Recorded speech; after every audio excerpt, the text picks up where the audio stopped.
With that, our next session is titled Between the Black and the White, Asian Americans in the Sooner State, Land Run to Present, presented by Travis Chambers, who is a lecturer of United States history at the University of Central Oklahoma in Edmond. He also serves as administrative specialist to the University of Central Oklahoma's Don Betts Endowed Chair for International Studies. His research includes U.S.-China relations, Cold War and World War II in East Asia, and Chinese racial ethnic studies in the United States. Travis Chambers.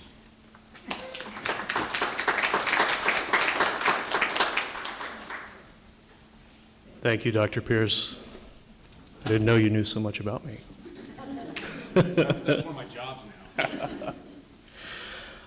All right. I just want to thank the History Center for hosting today, and also the History Society for inviting me to come and talk about a co-authored book that I'm currently working on.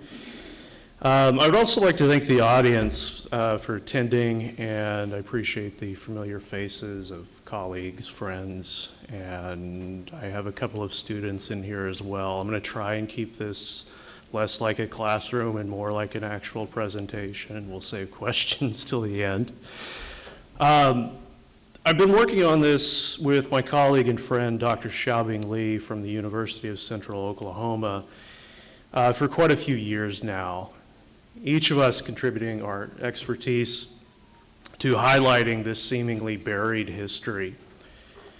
We seek to expand the historical understanding of the Asian American experience in Oklahoma. And as we celebrate Asian American History Month, add to the immigrant mosaic that makes the state so unique. Today I will highlight the Chinese experience from part of our comprehensive work. As one of the fastest growing segments of Oklahoma's population, Asian Americans in the Sooner State play an ever-increasing role in our political, social, and economic life.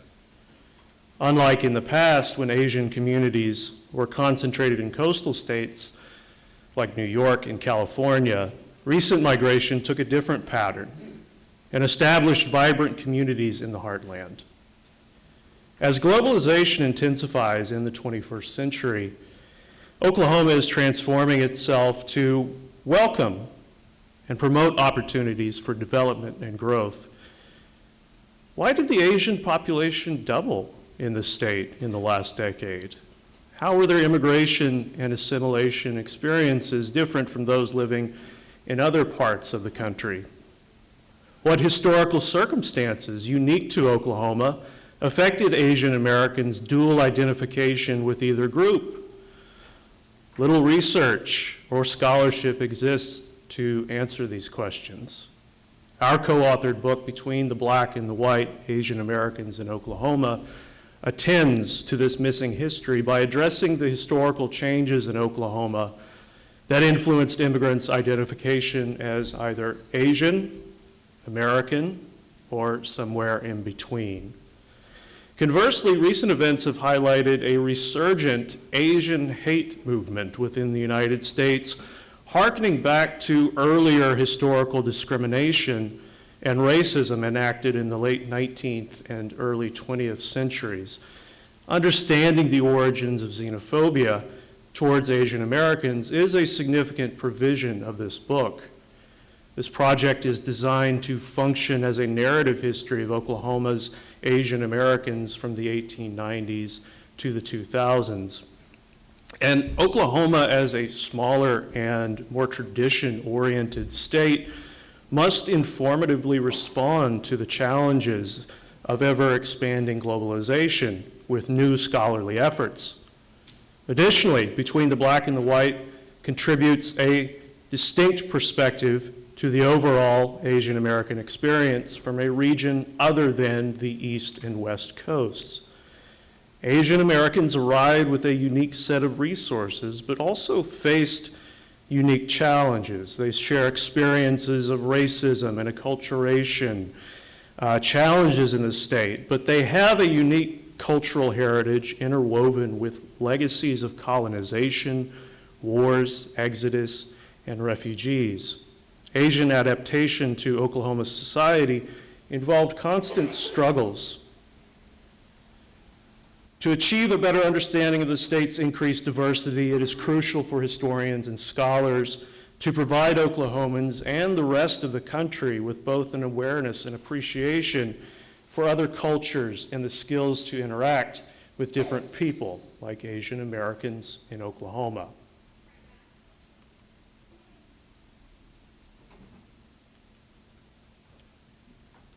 Gold discoveries, particularly stories about Gold Mountain or Jinshan or Gamsan, employment with the Central Pacific Railroad, and other economic opportunities, attracted the first wave from 1849 to 1882. Most early Asian immigration was to the western United States, particularly California, where at least half of the Asian population of the United States lived. At their peak, they numbered only about 125,000. The majority of Chinese immigrants to the U.S. came from southern China, primarily Guangdong province. During the first wave, the allure of striking it rich on Gold Mountain or later finding employment on the railroads in an effort to send money back home appealed to the Chinese, especially as the country underwent 2 opium wars, suffered through numerous famines, experienced constant civil war and political upheaval. Historically, this has been the immigrant story of Asian Americans, more specifically the Chinese throughout the United States. Until recently, the overwhelming majority of immigrants' histories have focused on either the East or West Coast and do little to address their movement to other areas of the U.S. But the second wave of Chinese immigration saw push-pull factors of its own that are attributed to migration of either Chinese born in China or Chinese born in the United States.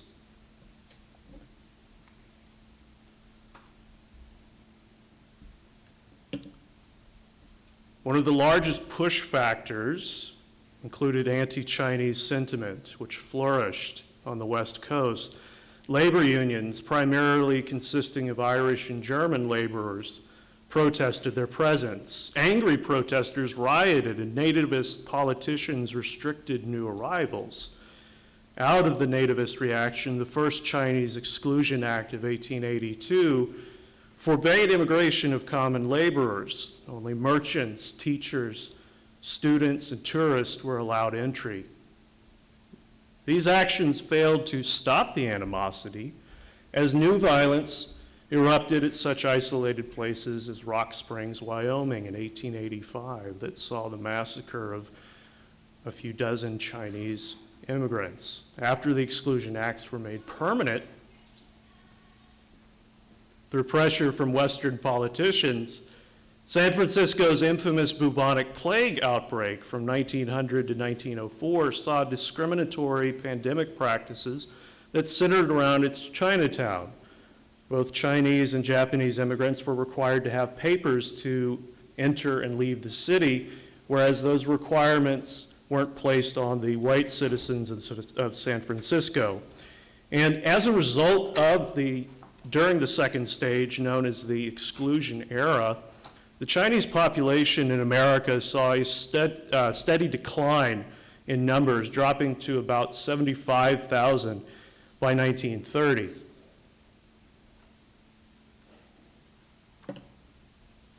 But in the midst of the Exclusion Era, the earliest Chinese immigrants appeared in Oklahoma and Indian territories in the census of 1890.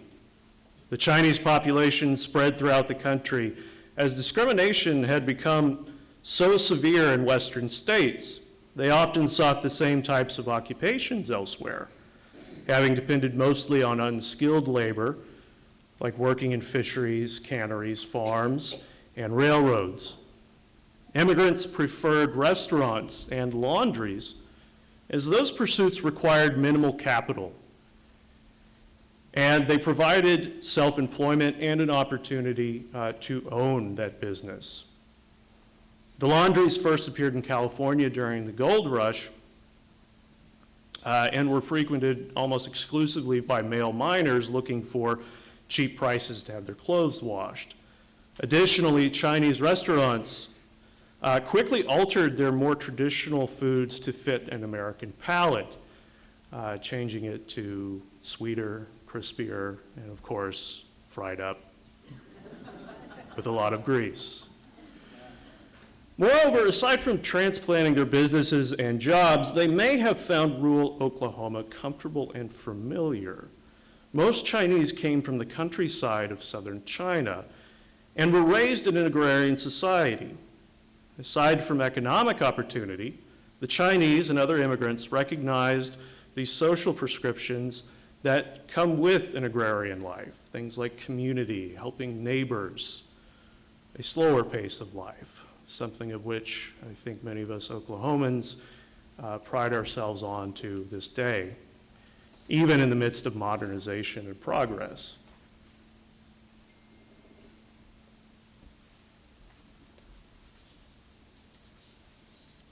These same patterns of employment are reflected in the Oklahoma census and business directories from 1890 to 1930.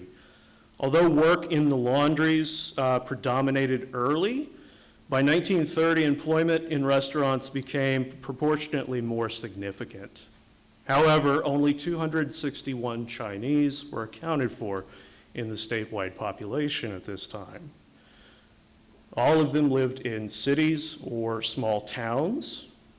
At one point in the 1890 census, Guthrie had the largest population of Chinese.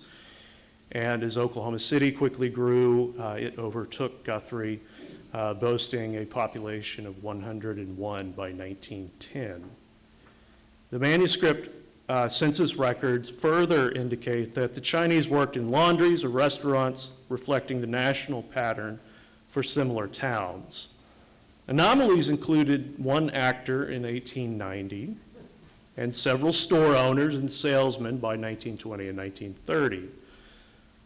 Census records also show a steady increase in females, coming from none in 1890 to 2 in 1900, 18 by 1910, and a steady increase thereafter to the point that by 1980, males and females were on parity with one another.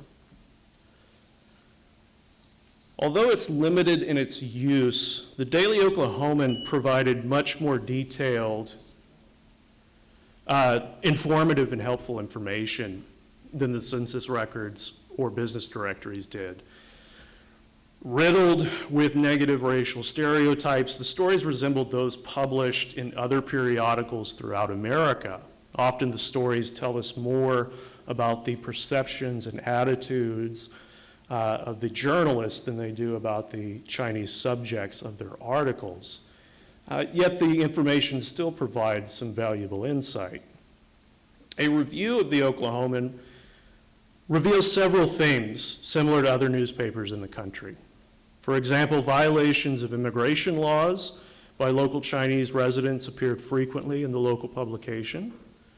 From 1905 to 1907, the newspaper covered the deportation case of 3 local laundrymen.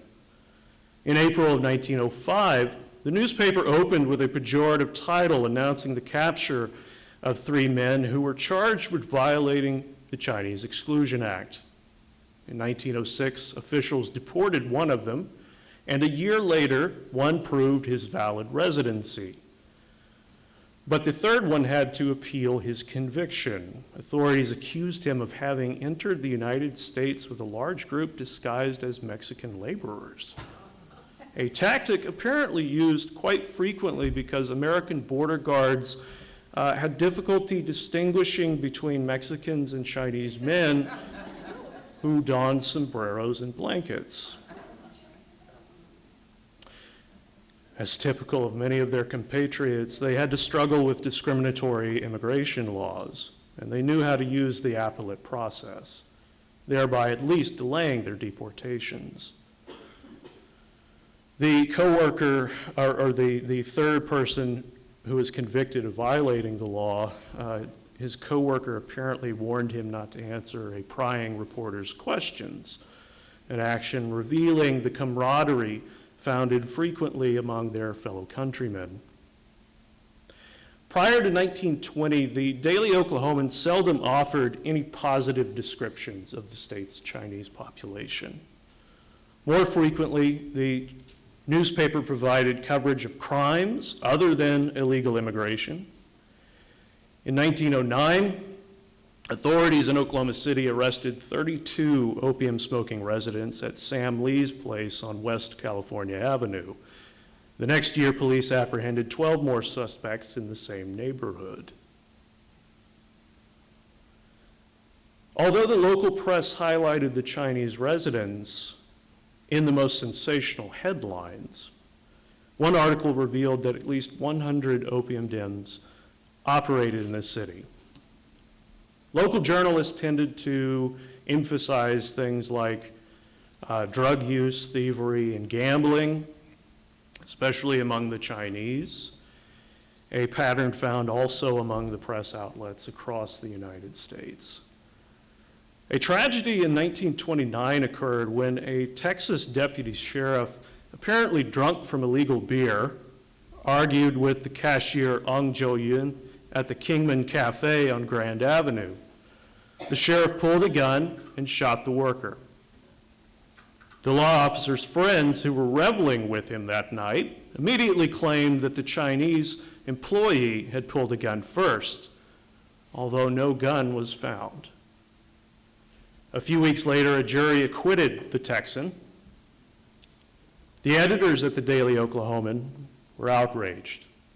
In December, when a real criminal shot and killed the deputy back in his home state, the Oklahoman called his death retributive justice.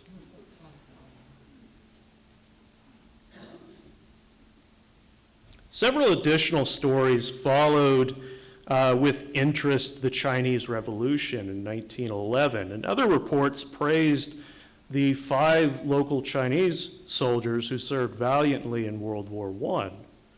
When children of local immigrants excelled in education, both high school and college, the newspaper wrote about their achievements. Especially impressive was an Ernest Wu. A mere 14 years of age, he had already graduated from a San Francisco high school before moving here and was studying the German language locally in preparation to become a physician. Not surprising, because his father was also a physician. Dr. Andrew Wu Gason became a favorite respondent to inquiries about events in China. He gave free diagnosis to patients, but charged for the remedies, which included numerous herbal medicines from the Chinese tradition.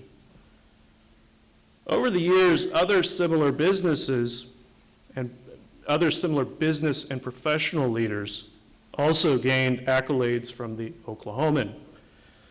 Sam Choi, a local tea store owner, who later was the proprietor of the Kingman Cafe, as pictured here and as noted on this map here,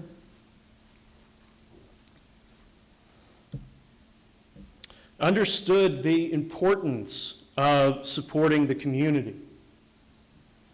He became a member of the Chamber of Commerce, and in 1916 he donated funds for a new YMCA building. And during World War I, he patriotically subscribed to Liberty bonds and gave money to the Red Cross.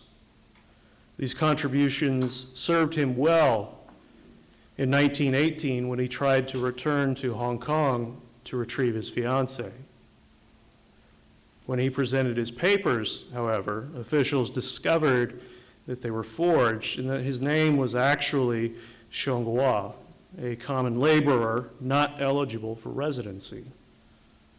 Apparently, his status enabled him to overcome his problems, because several months later, the Oklahoman reported that he was trying to leave the country again and bring back his bride, which he eventually did, as exampled in this photograph.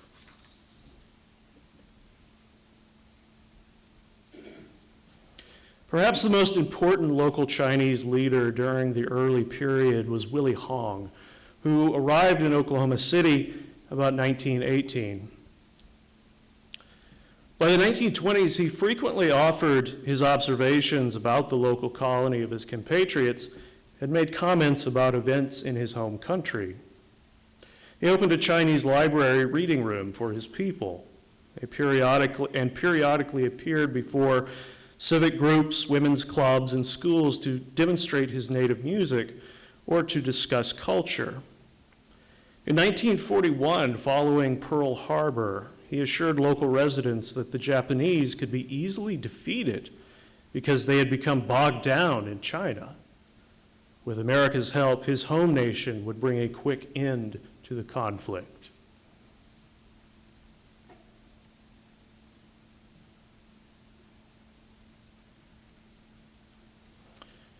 World War II was indeed a significant moment in U.S. and Oklahoma history and immigration policy.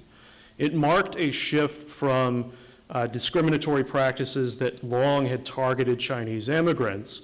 This decision was largely driven by the geopolitical context of the Second World War and efforts to strengthen ties with Republican China, especially in response to Japanese propaganda that highlighted Chinese exclusion in the U.S. The Chinese Exclusion Act's repeal and establishment of quotas for Chinese reflected the complex interplay of domestic and international factors, including concerns over diplomatic relations, national security, and racial issues. The Oklahoma Chinese did not come from China for the most part. They arrived from Western states like California and Washington due to labor conflicts and anti-Chinese legislation in the 1880s. Like other immigrant groups, many Chinese came to America to work on the railroads, and they composed as much as 90% of the labor force of the Central Pacific Railroad at one time. From the 1880s to the 1920s, there was a southward migration of the Chinese from Canada and California to southwestern states like Oklahoma, New Mexico, Texas, and down to Mexico. This southern migration lasted for 3 or 4 decades as exclusionary legislation continued. Chinese community building shifted in the post-World War I era. It seems that conventional melting pot or cultural assimilation theory does not rightfully explain the Chinese community's complex experience in Oklahoma. Frederick Jackson Turner posited that the frontier experience should mix all nationals together to forge an American nation. Yet, the Chinese community maintained its own cultural identity and tradition. Theories like cultural pluralism also fail to explain cultural changes within the Chinese Oklahoma community. Pluralism's conclusion is that Asian Americans simply transplanted their culture from East Asia to the United States. This is also a disservice to a highly complex immigrant narrative. From 1939 to 1945, Chinese American ethnic communities emerged from their obscurity, either internally or externally imposed, as World War II commenced. In 1943, the Magnuson Act repealed the Chinese Exclusion Act of 1882 and granted ethnic Chinese the right to citizenship. World War II created the momentum for Chinese Americans to break down barriers of exclusion. This also paved the way for subsequent measures to admit immigrants from other Asian countries. Engagement, rather than disengagement, in American society became a major shift in the political behavior of Chinese Americans. This political strategy assisted the growing consciousness of Chinese Americans and brought them together to improve the life of the Chinese community. When the war ended, Chinese were no longer viewed as docile, apolitical, or uncommunicative. Instead, they established themselves as loyal and valuable members of society and altered mainstream perceptions. New culturalism theory may prove helpful in describing Chinese community building in Oklahoma. This interpretation emphasizes the changes in immigrant communities. Immigrants were no longer entirely Chinese, but remained separate from Oklahomans. And a binary ethnic identity emerged that saw immigrants become both Chinese and Oklahoman and establish a unique Chinese-Oklahoma culture. Thank you.